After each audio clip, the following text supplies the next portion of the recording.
Hi டுட்டூஸ் கிச்சனில் இன்றைக்கி நம்ம சிக்கன் 65 எப்படி பண்ணுறதுன்னு பார்க்கலாம். அதுக்கு தேவையான இன்க்ரீடியன்ட்ஸ் நான் இன்றைக்கி ஒரு 300 கிராம் சிக்கன் எடுத்திருக்கேன். அது வந்து பார்த்திங்கன்னா போன்லெஸ் எடுத்து வச்சுருக்கேன், குட்டி குட்டியாக கட் பண்ணி வச்சுருக்கேன். Ginger garlic paste, chaat masala, coriander powder, chilli powder, garam masala, ஒரு ஆஃப் லெமன் ஸ்குவீஸ் பண்ணி வச்சுருக்கேன், ஒரு spoon rice flour, 1.5 spoon cornflour, ஒரு சில்லி, கொஞ்சம் கறி லீவ்ஸ், அப்புறம் ஒரு எக்கு. அவ்வளோதான். இது எப்படி பண்ணுறதுன்னு பார்க்கலாம். இப்போ ஃபர்ஸ்ட் ஸ்டெப்பாக இதை மேரினேட் பண்ணிடலாம்.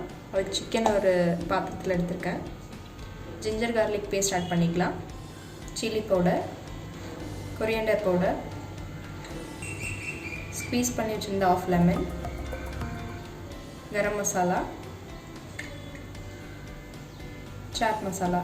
சாட் மசாலா வந்து ஆப்ஷனல் தான்.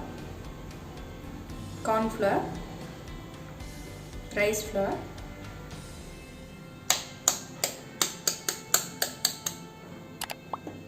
இப்போ ஒரு எக்கு உடச்சி ஊற்றிக்கலாம், கொஞ்சம் கறி லீவ்ஸ், ஒரு க்ரீன் சில்லி குட்டி குட்டியாக சாப் பண்ணுது. இதை நல்லா மிக்ஸ் பண்ணிட்டு ஒரு 1 hour மேரினேட் பண்ணிடலாம்.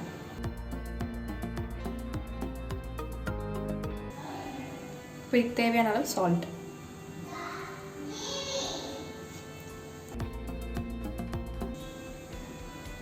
அதாவது இது நல்லா மிக்ஸ் பண்ணியாச்சு. இப்போ இது ஒரு 1/2 hour மேரினேட் பண்ணிடலாம். நீங்கள் வெளியே வைக்கிற மாதிரி இருந்தால் ஒரு 1 hour வச்சுக்கோங்க. நான் இன்றைக்கி ஃப்ரிட்ஜில் வைக்க போகிறேன் ஒரு 1/2 hour. ஒரு 1/2 hour ஆயிருக்கு. ஆயில் வச்சுருக்கேன். ஆயில் ஹீட் ஆனதும் பொரிச்சு எடுத்துக்கலாம். இப்போ ஆயில் ஹீட் ஆயிடுச்சு, நம்ம இதை போட்டு பொரிச்சு எடுத்துக்கலாம்.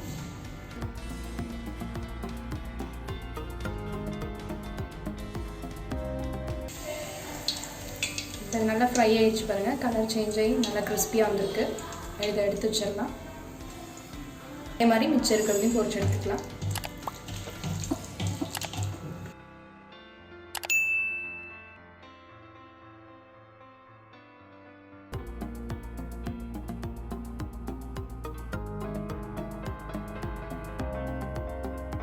அவ்வளோதான், கிறிஸ்பியான சிக்கன் 65 ரெடி ஆயிடுச்சு. நீங்களும் வீட்டில் ட்ரை பண்ணி பாருங்கள். ட்ரை பண்ணி பார்த்துட்டு எங்களுக்கு கமெண்ட்டில் சொல்லுங்கள். தேங்க்யூ.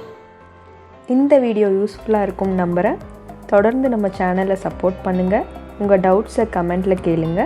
டுட்டூஸ் கிச்சனை லைக் பண்ணுங்கள், ஃப்ரெண்ட்ஸ் அண்ட் ஃபேமிலிக்கு ஷேர் பண்ணுங்கள், அப்படியே சப்ஸ்கிரைப் பண்ணிக்கோங்க.